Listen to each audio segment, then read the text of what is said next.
You know, it's in stark contrast to the conservative Republican view, the so-called MAGA view, which is focused on corporate profits. They say we should find, and the rationale up to now has been, let's find the cheapest place in the world to make our product. Let's shut down the operation in America and send it overseas. And then send the refined product back to America and sell it here. That's their philosophy. But you know who believes that? Your significant Senator, Ron Johnson. He believes outsourcing manufacturing jobs is a great thing. He's on record as saying he doesn't agree with American work. This is what he said. American workers should manufacture, he doesn't think they should manufacture products that require a lot of labor. Here's what he said, quote, "Let the billions of people around the world do that," end of quote. You wonder why the hell we got ourselves in trouble.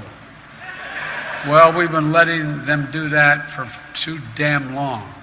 You can see how Ron Johnson's rationale and MAGA rationale worked out. Between the year 2000 and January 2021, Wisconsin alone lost more than 136,000 manufacturing jobs alone. I'd like to see Senator Johnson talk to those 136,000 people and tell them it doesn't matter whether you manufacture things at home or overseas. Sure as hell does, man. Not only for those 136,000 people who lost their jobs, but for their families and their communities and the economic growth it generated here at home. Let's take a look at how the Johnson philosophy played out the real time in Wisconsin. Like in Kenosha, about 40 miles from here.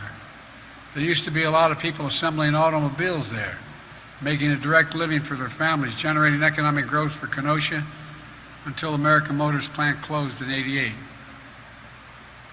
Or take a look at Milwaukee, known as the manufacturing powerhouse for so long. That's when I got to the Senate. I've been around about 200 years. When I got to the Senate in 1973, Milwaukee was a manufacturing powerhouse. That's how it was referred to. Not a joke.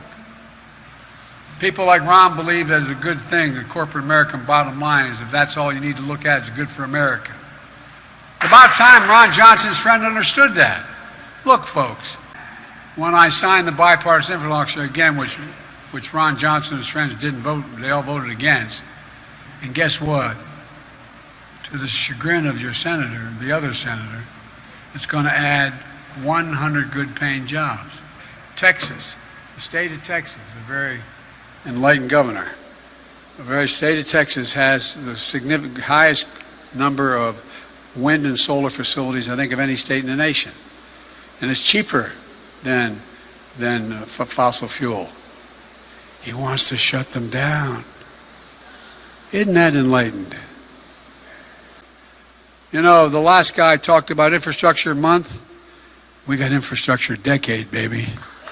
10 years. Oh, think I'm kidding. They never had 1 month, but I'm not joking. And by the way, a number of my Republican friends voted against this infrastructure bill, including your distinguished other senator. Folks, every Republican voted against our clean energy investment, known as the Inflation Reduction Act. The vast majority voted against the bipartisan infrastructure law. Look, I think the vast majority of my Republican colleagues in the Senate know better. We got to stop the partisanship. We got to stop this stuff. This legislation they oppose or attack is now the greatest thing to come to their states. You know, you have Marlorie Taylor Greene, you know, the very quiet lady from North Carolina, from Georgia. All I hear from my friends on the other side of the aisle is what's wrong with America. There's a lot wrong with America, like every country. They tell us America's failing, but they're wrong. Democrats, Republicans, independents, conservatives, liberals. I don't think they understand the average American.